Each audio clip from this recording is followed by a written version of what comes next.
Olá pessoal, aqui é o Byong do canal CryptoZap e neste vídeo eu vou quebrar um grande mito que muitas pessoas têm na cabeça, que é achar que todos aqueles que investiram em Bitcoin e outras criptomoedas nos seus primeiros anos estão multimilionários e garantidos pelo resto da vida.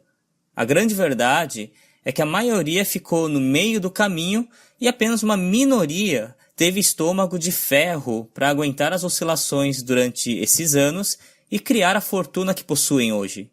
Um dos casos que ganharam uma grande repercussão na internet foi o tweet de um cara chamado Greg Schoen, publicado em 16 de maio de 2011, onde ele fala que desejava ter mantido os 1.700 bitcoins comprados a 6 centavos, ao invés de ter vendido por 30 centavos. E no dia que ele publicou isso, o Bitcoin custava $8.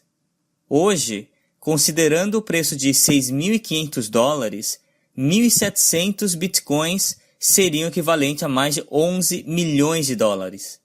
O mais curioso é que em 2016 ele parou de publicar no Twitter, sumiu da internet, e muita gente achou que ele tinha cometido suicídio ao ver o preço do Bitcoin e perceber o erro que tinha cometido. As pessoas, de alguma forma, descobriram o e-mail dele e começaram a mandar mensagens perguntando se ele estava bem, se ele estava vivo, por onde ele andava. E, de repente, em 2017, ele voltou ao Twitter para esclarecer a situação e disse que achou estranho, receber mensagens de desconhecidos perguntando se ele estava bem, se ele estava vivo. E aí ele descobriu que tinha viralizado na internet. Em sua defesa, o Greg disse que mesmo se tivesse mantido todos os bitcoins na época, ele teria perdido grande parte da fortuna por causa da Mt. Gox, a exchange que foi hackeada, e é onde ele deixava a maior parte dos bitcoins. Em 2017, parece que ele voltou a ser mais ativo nas criptomoedas. Então, esse é um dos caras que estavam no mercado nos primeiros anos, mas saíram muito cedo e perderam a chance de serem milionários hoje. O fundador da Chapo, Wences Casares, também comentou em uma reportagem que viu pessoas comprarem Bitcoin a preços muito baixos, tipo $13, e perderam toda a alta acumulada ou até tiveram prejuízo porque tentaram tradear e acertar o timing das compras e vendas. Enquanto isso, aqueles que compraram e seguraram por longos períodos obtiveram um lucro espetacular. O Wences é um cara muito experiente no mercado e certamente conhece várias outras pessoas que podiam ter criado uma boa fortuna, mas que ficaram no meio do caminho. Se você pesquisar na internet, também vai encontrar muitas outras histórias similares a essas, e é muito importante estar ciente desses casos para não cometer os mesmos erros e perder a oportunidade que só vem uma vez a cada muitas décadas. A história mais do que prova que no longo prazo, buy and hold, ou seja, comprar e segurar, gera mais lucro do que tentar operar e vencer o mercado acertando o timing das compras e vendas. Obviamente que aqui eu estou considerando criptomoedas de qualidade e não fraude ou micos, Se você segurar uma fraude, é claro que o investimento vai zerar em algum momento. O meu ponto é que a maior parte daqueles que hoje possuem uma fortuna é porque mantiveram essas criptomoedas de qualidade, como o Bitcoin, por muitos anos, sem se distrair com as oscilações de curto prazo. O maior erro das pessoas é realizar compras e vendas na emoção e influenciado pelo preço de curto prazo. Você até pode acertar algumas vezes mesmo sendo um completo novato, mas é muito difícil continuar acertando consistentemente ao longo dos anos, e é justamente por isso que a maioria fica no meio do caminho. Então, se você também quiser criar a sua fortuna com criptomoedas, aprenda com aqueles que já chegaram lá, e você terá maiores chances de ter sucesso, tá bom? Uma outra publicação que eu achei interessante foi feita pelo Gavin, um dos primeiros programadores que interagiram com Satoshi Nakamoto, o criador do Bitcoin.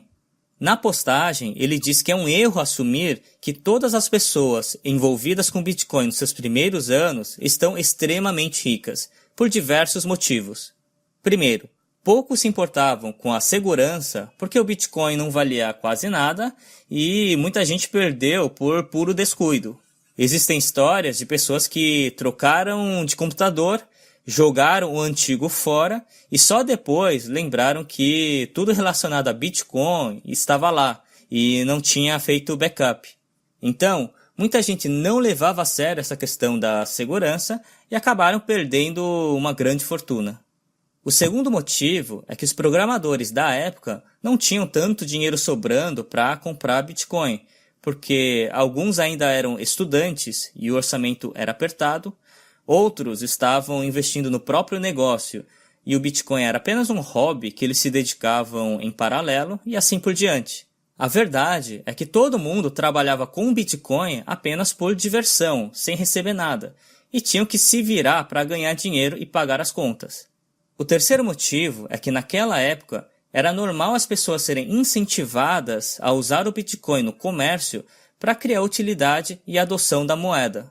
Então, as pessoas compravam meias, pizza, iam no bar que aceitava Bitcoin e compravam bebida e etc. Como o preço do Bitcoin era muito baixo naquela época, qualquer compra se gastava milhares de Bitcoins. E um dos casos mais famosos é o programador que pagou 10 mil Bitcoins para comprar 2 pizzas. Ele diz que não se arrepende porque encarava o Bitcoin como dinheiro e não como um investimento. Mas obviamente que deve ter uma dorzinha lá no fundo, porque hoje isso valeria 65 milhões de dólares. Por último, o item que eu achei mais interessante é que se o investidor bem informado seguisse uma das principais regras do mundo dos investimentos, que é o rebalanceamento do risco do portfólio, isso teria prejudicado o retorno e impedido que ele ficasse extremamente rico. Para entender o conceito, ele deu um exemplo com números e eu vou tentar explicar de uma forma simples, tá? Imagine que você tivesse 100 mil dólares para investir e em janeiro de 2011 colocasse apenas 5 mil dólares em Bitcoin. Ou seja, apenas 5% do total que você tem disponível seria investido em algo de risco e os 95% restantes seria algo mais conservador como uma poupança. Em janeiro de 2011, 5 mil dólares comprariam 10 mil bitcoins. Agora, imagine que o seu critério para gerenciar o risco da sua carteira de investimentos fosse o seguinte: o Bitcoin não pode superar 10% do portfólio e você fará o reajuste todo ano. Então, terminou o ano, no primeiro dia do ano seguinte, você vê o quanto o Bitcoin representa da sua carteira e se passar de 10% do total, você vai vender até chegar ao seu limite de 10%. Isso é o que chamamos de rebalanceamento. Você ajusta a composição da sua carteira de investimentos para ficar dentro do perfil de risco que é aceitável no seu caso. Se você tivesse seguido à risca essa regra todos os anos, em 2019 teria 5 milhões de dólares acumulados, sendo que desse total, o seu saldo de Bitcoin seria de 40, ou seja, os 40 Bitcoins já estão incluídos no total de 5 milhões. Obviamente que 5 milhões é um ótimo patrimônio e não tem do que reclamar, né? Ninguém vai ficar triste por ter 5 milhões na conta. Porém, se você não tivesse seguido essa regra para gerenciar o risco e continuasse com todos os Bitcoins, a sua fortuna seria de 65 milhões de dólares, ou seja, 13 vezes mais. Este exemplo mostra o porquê muitos investidores bem qualificados não teriam uma fortuna absurda só por ter investido em Bitcoin logo no início. De novo, 5 milhões é um ótimo valor, mas 65 milhões a gente entra em um outro patamar muito acima. Não é a minha intenção afirmar se esse gerenciamento de risco é bom ou ruim, você que deve decidir o risco que quer correr, mas a ideia é mostrar que nem todos que investiram em Bitcoin nos primeiros anos estão podres de ricos, assim como muita gente imagina.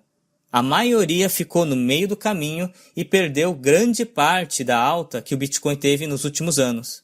Então, fica aí como lição para você pensar como deseja encarar o investimento em criptomoedas, tá bom?